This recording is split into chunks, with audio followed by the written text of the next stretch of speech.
Hey guys, how are you doing today? So this is an exciting day. I am going to be sharing with you the completed tarot deck that I have been working on with my friend Jamie for about 2 years. So this is really exciting. We are going to be going through some of our favorite cards. We're going to be discussing the process of what it's like to create your own tarot deck in case any of you watching want to create your own deck or your own physical product of any kind. So I'm really excited. This has been such a wonderful and long process, and now it's finally done, yay! So we're gonna celebrate. I'm gonna bring Jamie on in a minute, and we're going to chat about tarot. So thanks for joining me. Let's jump right into it. Oh, before I do, I forgot the most important part.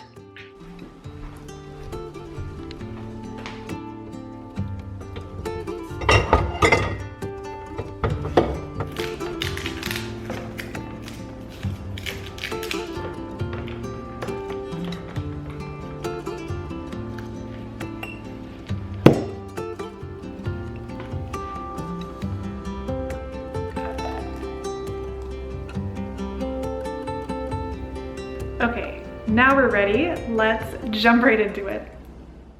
So today I am joined with Jamie. She is the co-creator of our deck, The Key Tarot. So welcome. I'm so excited to chat about the deck with you. How are you doing today?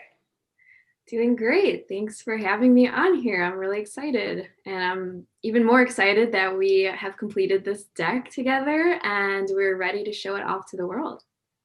I know it's been such a long journey, like 2 years basically. So it's really exciting that we're finally here. And I think you got some champagne too. So you need to pop your champagne so we can do like a little toast. Yeah, I of course I had to match my champagne to the cards. So let's have a go at it. That's such a scary part. I know, but it's fun too. You might have to Hit myself or the computer when I open a bottle of champagne. This one actually is a lot harder than I thought, so maybe we'll wait on this one. Oh wait, there it is. Woo! All right, there we go. It's good that it's not spilling anywhere. Oh, I love All your right. very, very gold, also matching our deck. No, I have to be all matchy for our deck.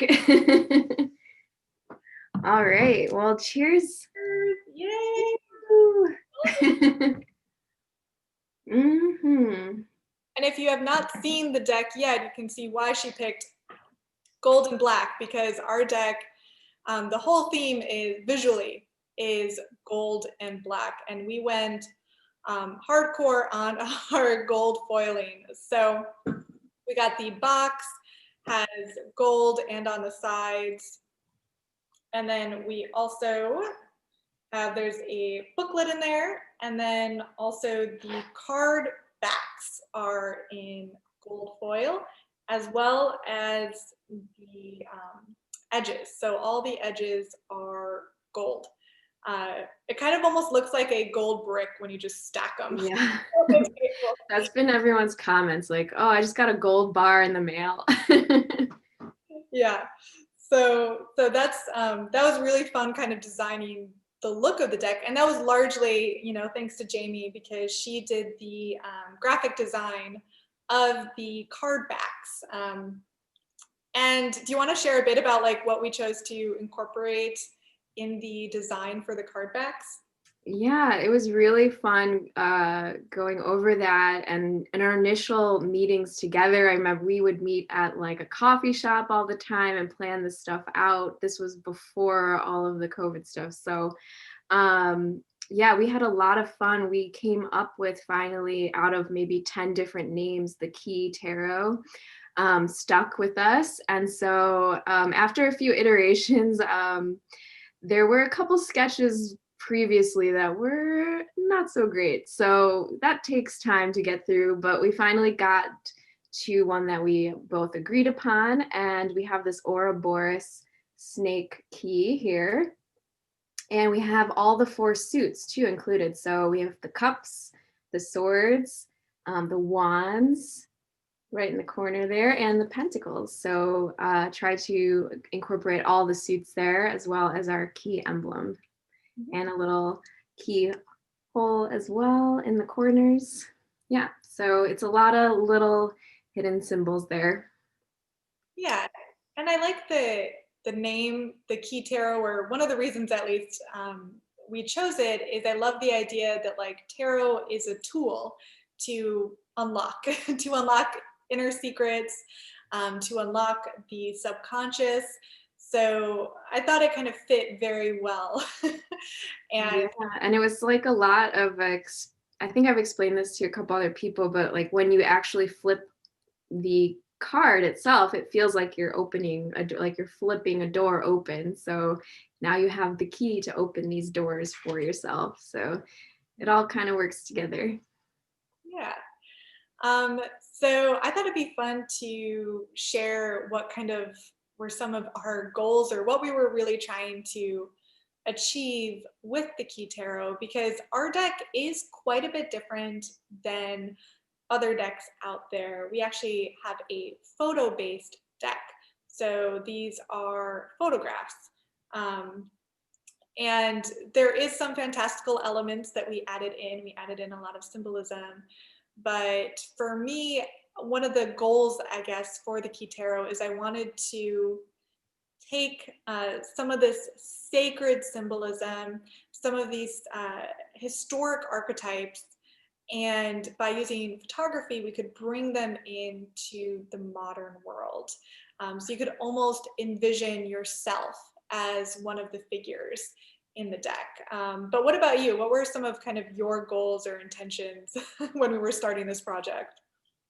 Yeah, so I oftentimes, whenever I start a project, I have a bigger picture overview and I sort of create a whole realm and color scheme. So a lot of other people described it as very Twilight or Harry Potter or very like those, any sort of movie that you would enter into their realm. It's very mysterious and magical. So I wanted to continue that throughout the deck, of that feeling of being mysterious and magical, but also like you can hop into any of these photos like you were saying, but it's not quite as real as walking out the door during the daytime. It's more just like you really have entered this different realm full of people and objects and meaning. So yeah, it was really interesting to try to match it all and unify it all, because they're all so different.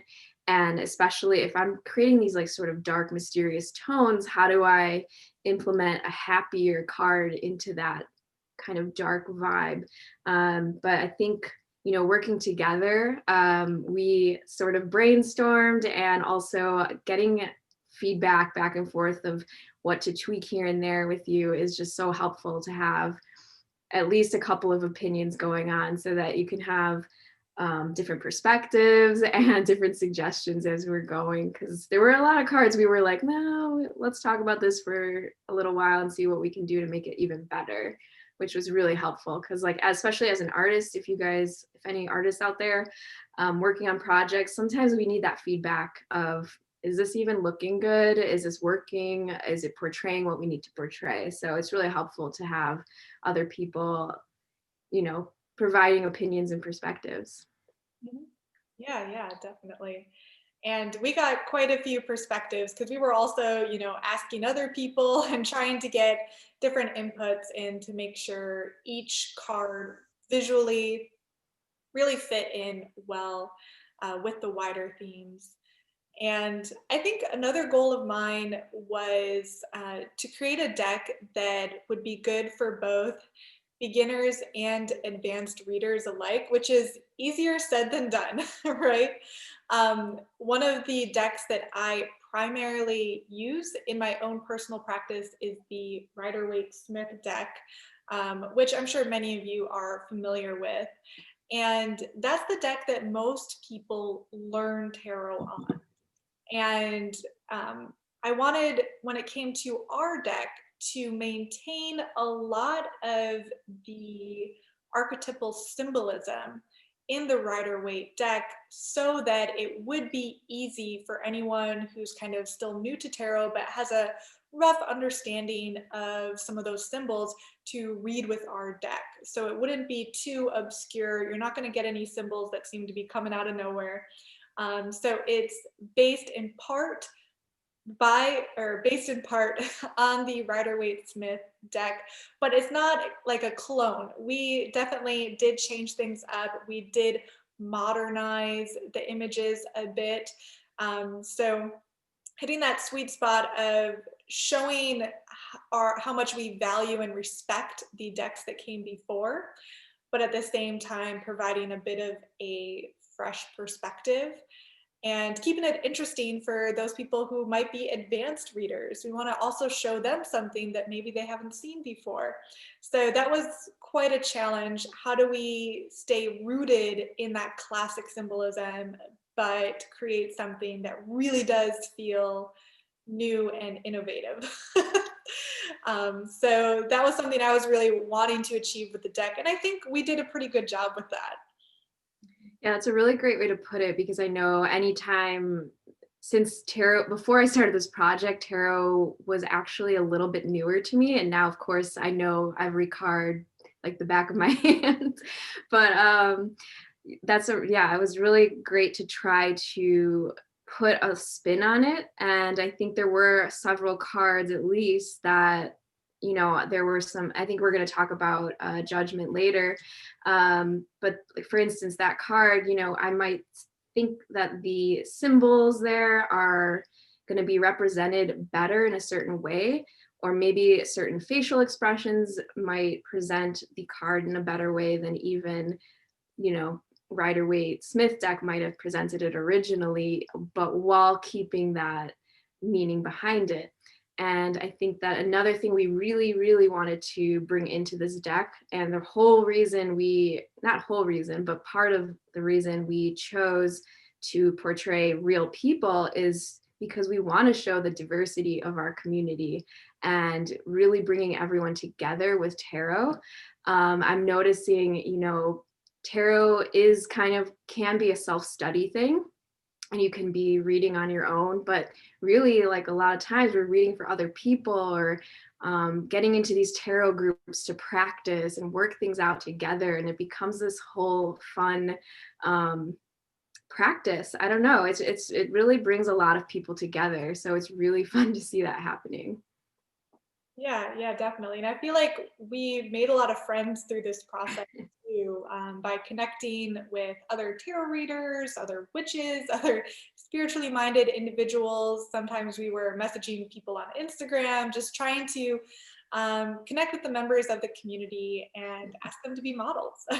Yeah, I know someone was like, you guys have a lot of friends. And I was like, we do now. So it was pretty fun to meet everybody. And if you guys are watching, specifically you models, thank you so much. It's been really fun to work with you. Yeah, definitely. And I think it'd be fun to talk a bit about our process, kind of how we started, what were some of the biggest challenges, because I'm sure some people watching might be in the process of creating their own deck, or maybe they have a goal to eventually create their own deck. So maybe you can learn from us and not make the same mistakes we did, or maybe be inspired by our journey. But not that we made many mistakes, but like it definitely was a very long process, much longer than we had initially anticipated. So what were some of the things that come to your mind about the process of creating a deck from start to finish? What were some of the surprises or unexpected challenges?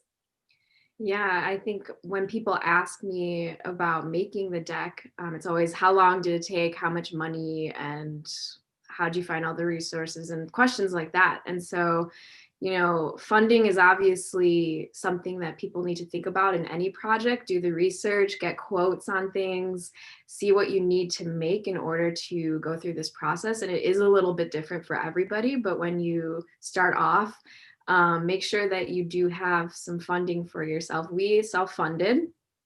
And so, yeah, the other challenge I think that is just getting the work done. And for artists and creative people out there, sometimes we go with the flow. And when creativity hits us, it hits us. And we're like, today's not the day.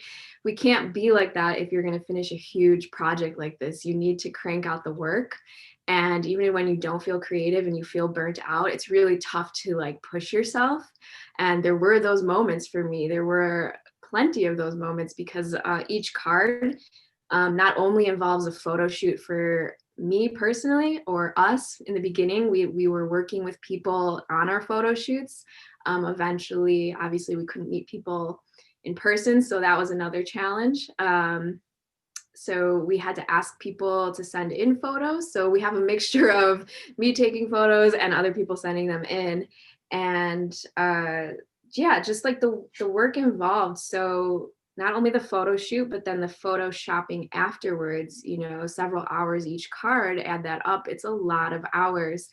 And the thing that really made me feel better is that I heard a story. I think it was the alchemy tarot, alchemist tarot. I think he has a story on someone's podcast where he made 4 cards and stopped because he got so overwhelmed and then started up again later. So for me, I was like, oh, okay, that makes me feel better because this is a lot of work. And so I suggest to you guys, if you are thinking about making a tarot or oracle deck, try to make a couple cards and see how it feels. See if you're going to get through 78 cards. Yeah, 78 is a lot. And I think too, doing it through photo shoots with real people, that's a challenge in of itself too, because we have to source the props or figure out what's going to be our background. Are we going to do a photo shoot on location, or are we going to just put in the background later in Photoshop? And there's a mix of that in our deck. So there was a lot that went into the planning of each individual photo shoot. And then, yeah, things did get complicated with COVID, where for a while we couldn't take photos physically of people, and we reached out to people and kind of directed them on how to take the photo themselves and then to send it to us. So that was a challenge. But yeah, I think keeping the momentum going when it is such a long project, like you said, that's a big part of it, is just keep on churning them out, because 78 is a large number for individual like photos to be working with and to be editing and perfecting. So another thing too with the funding, one of the things we did that did help, even though we are pretty much self-funded, is early on in the project, we created a website and we allowed people to pre-order the deck. So once we had some photos that were done, we had some cards done that we could show people. Then we kind of set up the site, and because people could pre-order the deck, we then could use those funds to help fund the purchase of the printing process. So that's a good tip too, to offer pre-orders as a way to fundraise for the creation of the deck. We chose to do it through our own personal website as opposed to a Kickstarter, though I know a lot of people do Kickstarters, and that's definitely an option as well. So yeah, those were some of the things that came to my mind. Anything else come to your mind about the process?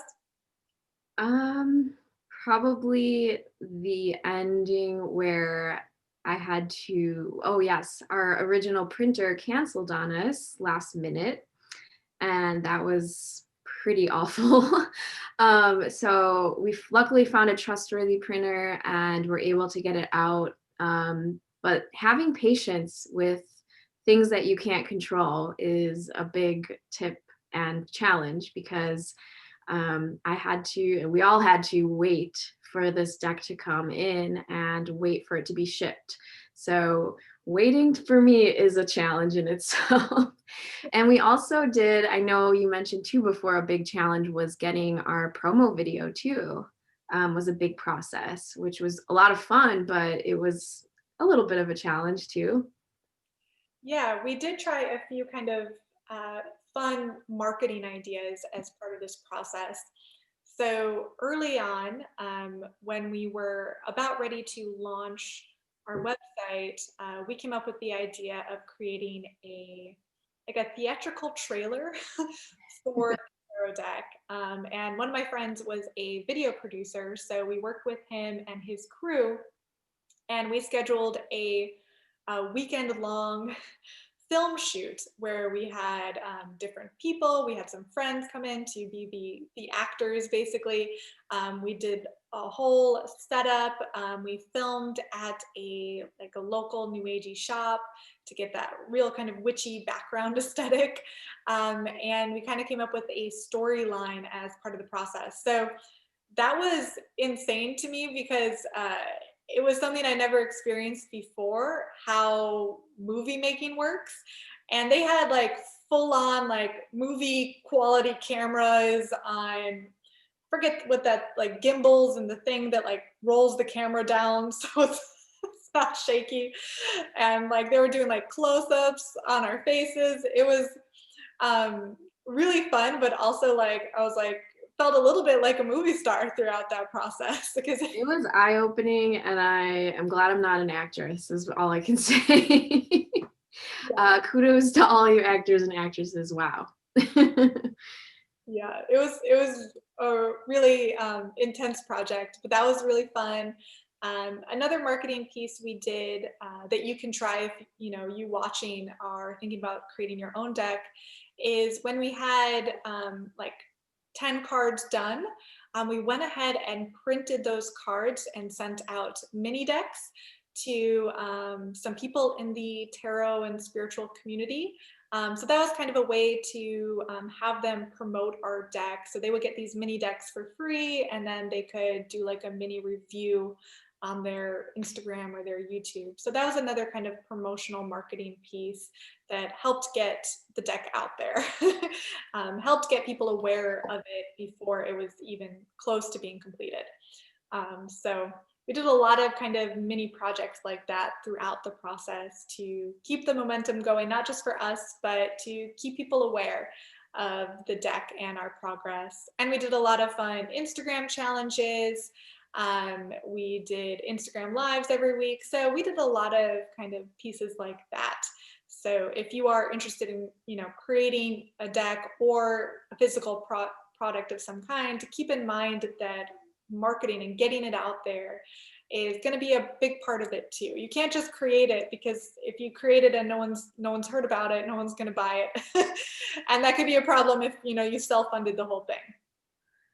Yeah, and that is a big challenge for artists and creative people, is that we have so many ideas and we put our souls and like energy and love into things, and then it just sits there. And I've had many projects like that, so I know that struggle, and that is a huge challenge for artists, I think, out there. So learning a little bit of marketing and getting to know that area is important, and business, so getting around that area. Another challenge I had just thought of too is, for me, besides all the internal challenges, right, like imposter syndrome and confidence and all that stuff that artists go through, asking for things, because we have to ask models to see if they want to model for us. We have to see if anyone has props, see if anyone wants to contribute at all. So asking for things is hard for a lot of us. But what's the worst that can happen? Someone says no, and you say, okay, let me ask someone else or try to figure out how to get this done another way. And then we, of course, always, when you ask someone, always make sure that you are working out what the energy exchange is there, because I think we ran into a few things where, if certain things aren't hashed out previously and you don't have a contract involved, what was the expectation for the energy exchange? Like, does a model want money for this photo shoot? Does the model want a thank you? What do people want for their contribution? And we put a big thank you in the back of our booklet to everyone that has helped us. So if you guys are getting the deck, you'll see our huge thank you to everybody there. And yeah, because you guys mean so much to us. So yeah. And speaking of the booklet, that was a process as well. So coming up with the meanings, or my interpretation of the meanings for each card, coming up with some keywords. So that took a long time too for me to write all 78, but it's very useful because I think a lot of decks, they only come with like just the keywords or just like a couple sentences, and we have like 2 full paragraphs plus keywords for each card. So you're getting a bit more of a comprehensive meaning if you're not already familiar with the card's traditional meaning. Yeah, I love how that turned out. Scarlett did such a great job of keeping it compact, but at the same time giving you guys enough information to decipher each card if you're new to it, or maybe you want to refresh or learn something new from our perspectives. But yeah, there's a couple of decks I own where the guidebook is either separate or it's just nothing really helpful. So we tried to avoid that mistake. I like to have the guidebook in the box, so ours fits in the box. Yeah. Well, I think it'd be fun at this point to show you guys a few of our favorites from the deck. These are our personal favorites. I wish we could show each individual card, but that would probably take way too long. Maybe I'll do a video, down the road where I do actually show you every single card. But we each picked out our 5 personal favorite majors and our 5 favorite minors. Just to give you a taste of what the images look like, what is the aesthetic, what is the vibe. So if it's okay with you, Jamie, I think I'll start with sharing my 5 favorite majors. So I wanted to start with the Fool card because that's what everyone sees first. Let me zoom it in here a bit. So again, you can kind of really see how there's a lot of similarities with the Rider-Waite-Smith deck. I can show you, for example, but ours is a bit more moody, more mysterious than the Rider-Waite-Smith. We do, again, maintain a lot of that important symbolism that I think is kind of essential for interpreting the card's meaning, like the dog, the flower, and the bag, the sun, the mountains, but we try to do it in a bit more of a modern way. So this is one of my personal favorites. Jamie, you next. Share one of your favorite majors. Oh, I will go with the High Priestess. Let me find a good angle here. Can you see that all right? Yep. All right, so High Priestess, she has a book and she is actually holding a cow skull, and she has got a moon, and there is a veil behind her. So that was one of the important subtle pieces in this, where that was very important to me because the High Priestess is able to travel to and from beyond the veil, and that was one of the reasons why I love this card, is because she is able to connect to these other realms. So it's very magical to me, and also the moon, obviously. Yeah. So you next. So this might be a bit narcissistic, but I picked the card that I personally modeled for, which is the Empress. And this was just so fun to do the photo shoot for. I'm actually wearing my wedding dress, so I got a chance to Our first several cards were of like these women who were wearing either their wedding or bridesmaids dresses. So we were joking we were making a bridal catalog. Yeah, there's quite a few wedding dresses making an appearance here. But this one, again, it fits in with some of that classic symbolism, being in the forest, kind of lounging comfortably. I'm holding a pomegranate with a Venus symbol. I have a gold chalice surrounded by nature. So this one was really fun to do. It was fun for me to model and to like help you edit and figure out how we wanted it to be composed. So yeah, You next. What do you? That was one of our first cards too, and I think we have a really fun picture of us with you on the couch there, and we're like looking through the pictures together. So that was fun. We'll have to post that again. The next one I have is the Chariot. This was a lot of fun to create because I got to visit one of my friends in California when I was out there, and she owns and rides horses. She actually races them, I believe, not races around a track, but there's like an obstacle course. So she has these horses, and they are very opposite in personality, she mentioned. So it's perfect for the Chariot card, and we go over a whole bunch of that in one of our live chats.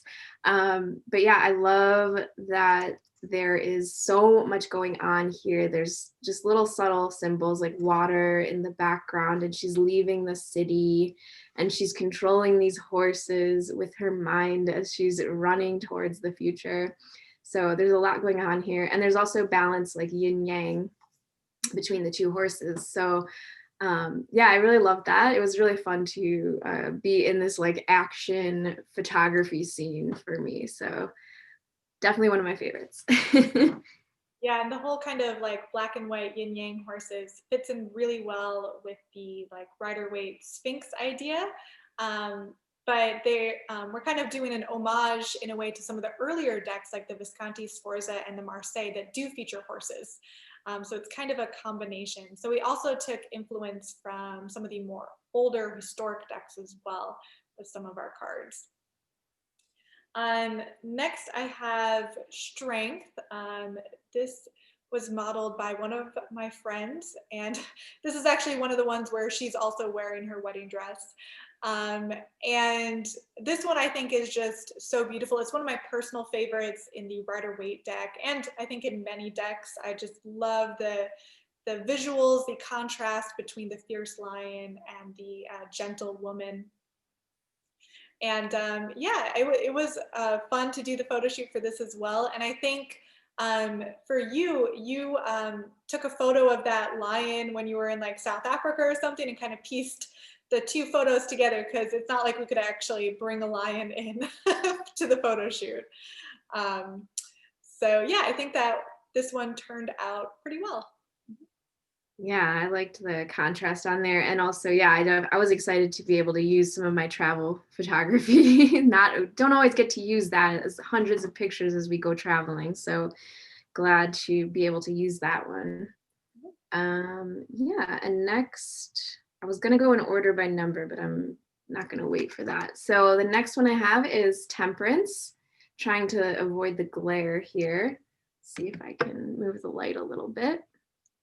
And this one, actually, the setting is real. We went to Crissy Fields Beach in San Francisco.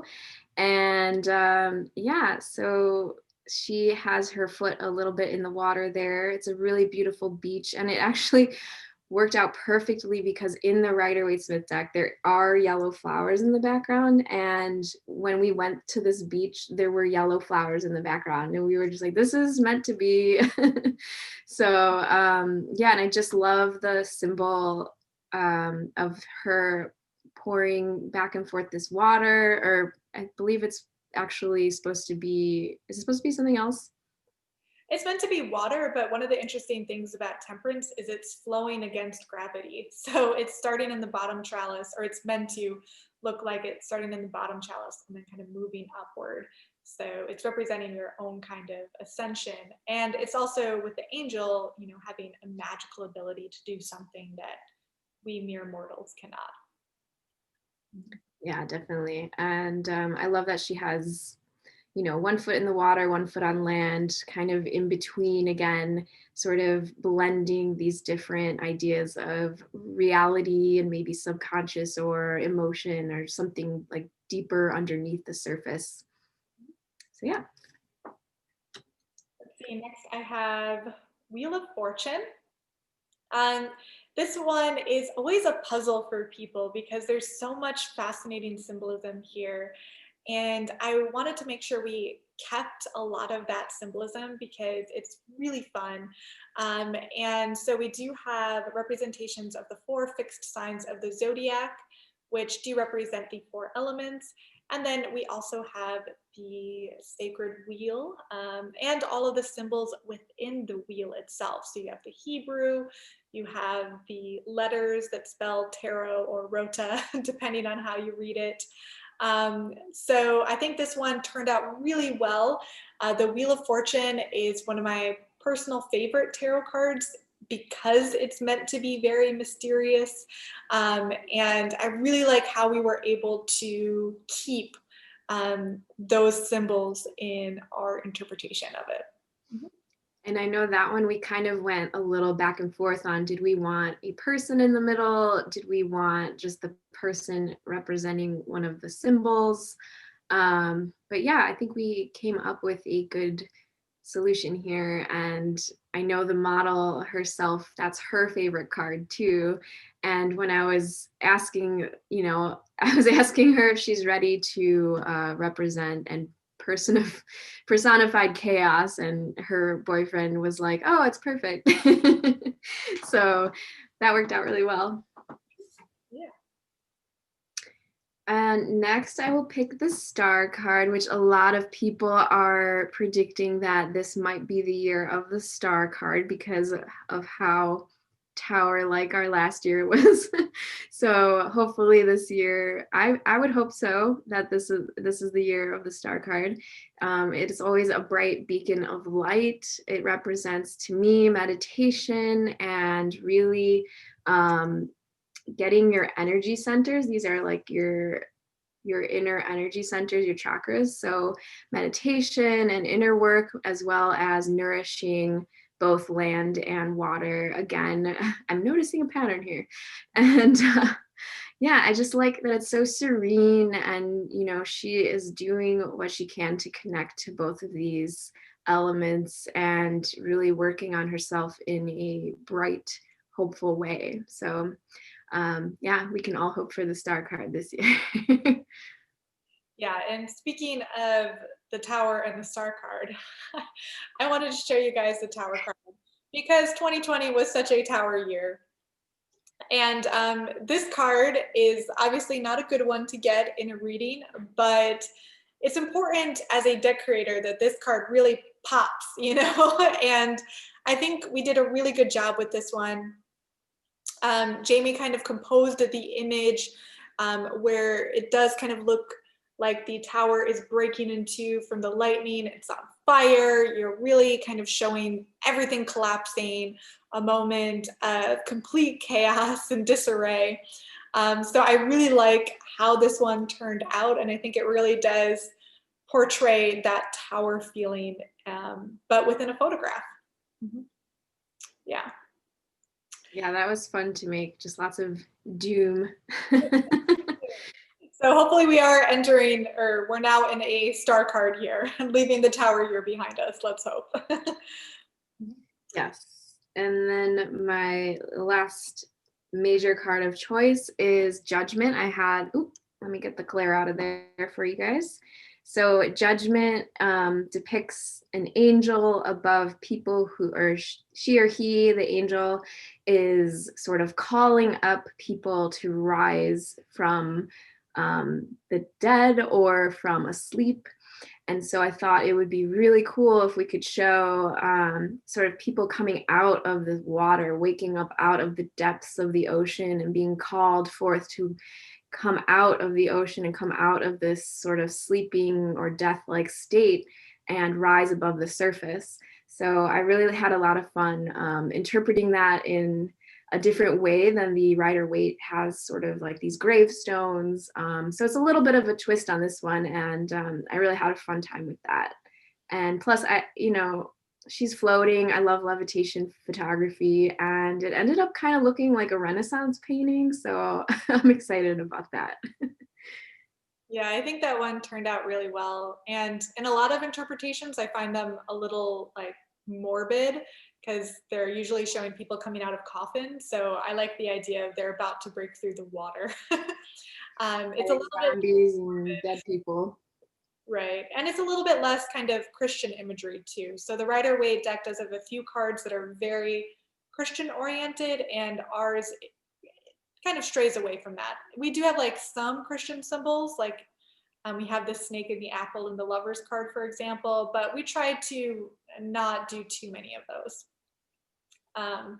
Yeah, so I think we'll show you guys our 5 favorite minors, because the minor arcana is really important, and a lot of decks tend to skimp out when it comes to the minor arcana, where they'll just show like symbols and not really spend a lot of time and effort. And we wanted to put the energy, as much energy that we did for the majors, into the minors. So we're really proud of the minor arcana in the deck, and we want to make sure that, you know, it stands out. You know, we want this deck to be something that you cherish and that each card can resonate. So I thought I'd start with the Ace of Swords, which is one of my personal favorite in the minors. So that's my hand. My hand appears in all of the aces, and this one does look a bit like the Rider-Waite version. We have that classic symbolism, the crown, the sword, and the greenery and the mountains. But I just feel like the way it all came together in the composition, the color scheme, I just feel like it really pops, and it's a really kind of powerful image, which is what you want for the Ace of Swords. So yeah, I really liked this one and how it turned out.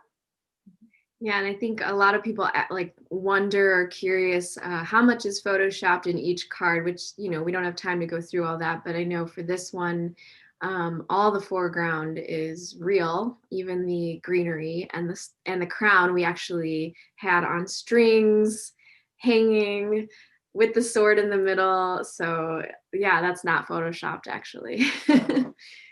Yeah, this was a tricky one to do the photo shoot, but it turned out great, and I think it comes across that you can tell like it's not all photoshopped. Like that was a real thing. Yeah, not as tricky as the Ace of Cups, where we had someone pouring water into the cup and splashing everywhere, which was also not photoshopped water.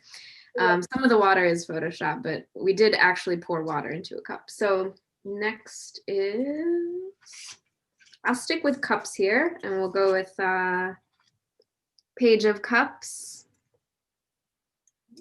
Yeah, I just like this one because it's so playful. Page of Cups has a fish jumping out of a cup, and the page looks surprised, like was not expecting this, and also excited. Something creative and fun is happening. And to me, it always reminds me of being creative and artsy, and it kind of gives me this sort of Salvador Dali feel. I know other people, when they see this card, they think of Harry Potter because there's castle and just like the all around vibe of it. So yeah, I really like that there's just some surreal elements to it. Not all of the cards have something that's, you know, based on just our creative imagination. So yeah, I really like that one. Yeah, me too. I think that one turned out pretty well. Let's see. I have the Two of Cups here. And this one is one of the ones where we took some symbols and we left some things out. So here we have 2 chalices that are cheersing, and we have a snake in the shape of a caduceus, which is a symbol that does appear in the Rider-Waite version. So this is kind of a card that represents long-term relationship commitment or marriage. And I was never really a fan of the way it looked in the Rider-Waite. I wanted to try something new. So I love how we have the intertwining snakes. And I think the cheers still kind of brings across that celebration or that relationship wedding vibe. So I like how this one turned out. And it's definitely one of our darker cards, more mysterious. So yeah, I like this one.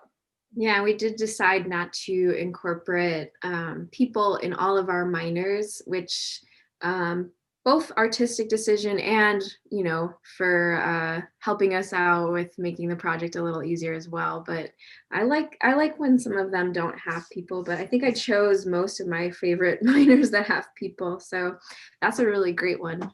Yeah. Yeah, I think like maybe half of our minors have like a full person, and then the other half it has like a part of a person, maybe it's a hand or something like that. So it's a combo. Mm-hmm. Yeah, definitely. And one more cup for me.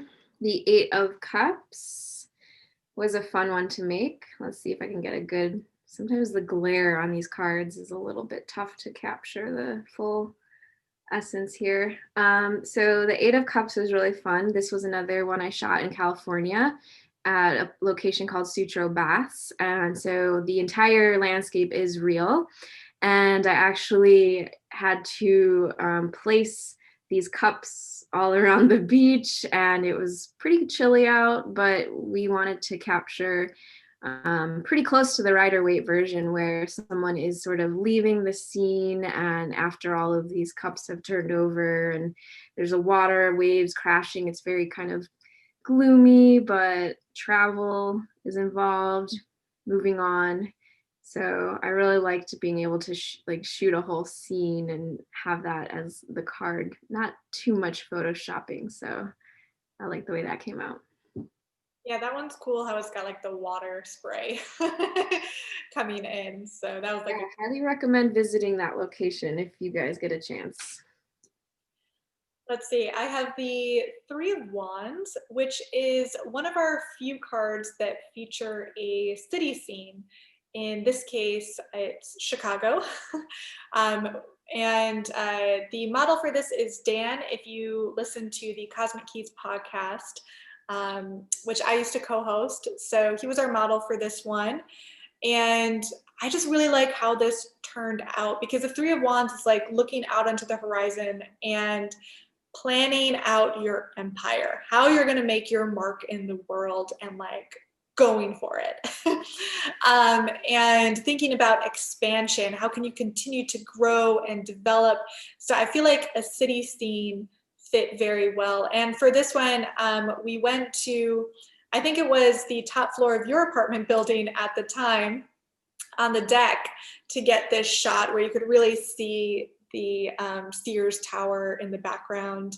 And we even added like some tiny details, so the wands really look like they are in the concrete, like there's cracks visible. So this was a fun one, and I think it's neat that we did kind of include a couple city scenes, because we do live in cities, though the majority of them are more foresty backgrounds. Mm-hmm. Yeah, and that's one of the things I know we've mentioned before in a lot of our conversations, is that what time period is this deck supposed to be in? And it's sort of confused. It's sort of like a time traveler is collecting all these photos, because there are some modern ones, there are some that look like they could be from 1400s.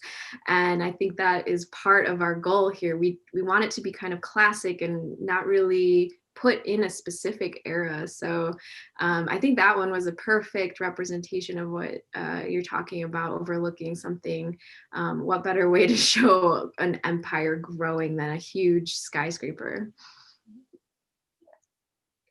The next one I have, I want to share one that's kind of doom and gloom again. This one definitely has those mysterious dark vibes, and it is the Ten of Swords. And in a lot of versions of this, it can get kind of graphic. And we chose not to portray any sort of blood or guts coming out here, but it's pretty graphic and on its own. This poor victim has 10 swords sticking out of him. And they are prop swords. So they're not real or sharp, but I mean, you could probably hurt someone. We were in a park with this one, and yeah, it was a lot of fun to do this shoot. And then the tree in the back, I just thought, looked kind of like this ominous, sort of gloomy, death-like tree too. So just the whole card has a really strong presence. Yeah. So no models were harmed or killed in the creation of the deck. Or were they? So I wanted to show the Eight of Wands, because this is one that people tend to gloss over a lot. It's one of the few Rider-Waite cards that don't feature any people. And in the Rider-Waite one, it's just kind of 8 wands coming down. but Wands is the suit traditionally associated with fire. So I think the inclusion of 8 lightning bolts really helps bring in the drama, really helps bring in the fire element in this card. And yeah, I think it turned out pretty well. It's kind of spooky, it's kind of dramatic, uh, but I feel like it shows an 8 of Wands that you don't normally see in a lot of other decks. So yeah. Okay. Actually, the two I have left are also wands. I have the Page of Wands. Oops. I have the Page of Wands, which looks like sort of a magician's apprentice, and she has her wand that has a little bit of a spark at the end. And I really love this one, all the color involved with that fiery element, taking action and going forth with excitement. And I also love that she chose to wear some of her traditional Indian clothing. I did not ask her to do that. She chose that on her own, and I was pleasantly surprised. So, yeah, I just love the overall look of this card. And I have another court card that I wanted to share. I have the Queen of Pentacles. So I just really love the colors in this one, the way that her dress matches the cactus kind of in the background. It's definitely giving me kind of like a deserty earth mother vibe. So I just think this one turned out really well, but it's still got that like soft note of being nurturing, which is associated with this card, yet still portraying a sense of female empowerment. So I think this one turned out really well, and doing those court cards were really fun. Figuring out what throne to have, how we're going to do the crowns. So yeah, this is one of the court cards that I think turned out really well. Mm-hmm. Yeah, and that was also like we were talking before about how we made subtle changes. One of the things I just did not like about the original versions of this card were that a lot of them show the Queen of Pentacles as sort of looking kind of sad or upset or something like that. And, you know, for someone who is nurturing and motherly, I think there should be somewhat of a smile of nurture, of that nurturing factor. So I don't know, just the whole emotional and facial expression, I just wanted to portray correctly. And I thought that some of the traditional tarot didn't do it for me. So that was one of the changes. Yeah. The next one that I had a lot of fun with was the Five of Wands. This one actually has 5 people, and they're fire dancers from Chicago. So I am really excited to share them. And we had a lot of fun shooting pictures of them doing their fire dancing. And it was just so cool to meet all of them and see their talent. So yeah. Yeah, so yeah, that one I think visually it really kind of stands out with those flames, which is fun because it is again wands. It's associated with fire, and we want to bring in actual fire. So I think that one worked out really well. So yeah, I think that was your last card to share.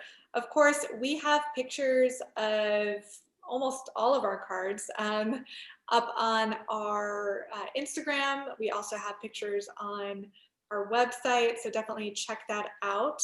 And if you don't have a copy yet, I'm going to have the link right down below. So click that link and pick yourself up a copy. It's a great way to support us and all the hard work that we've done. And I really think you'll be pleased, hopefully. This deck we put so much of our love and energy into. So regardless of if you are new to tarot or an experienced reader, I think you're still going to get a lot out of this deck.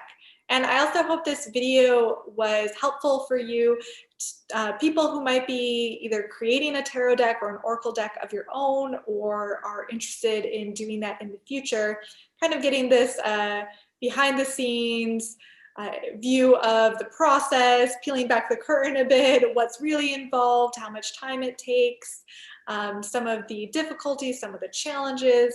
So I hope you found that useful. But yeah, thank you guys for joining us. This has been like an hour-long video. So if you're watching till the end, congratulations, you are awesome. And cheers.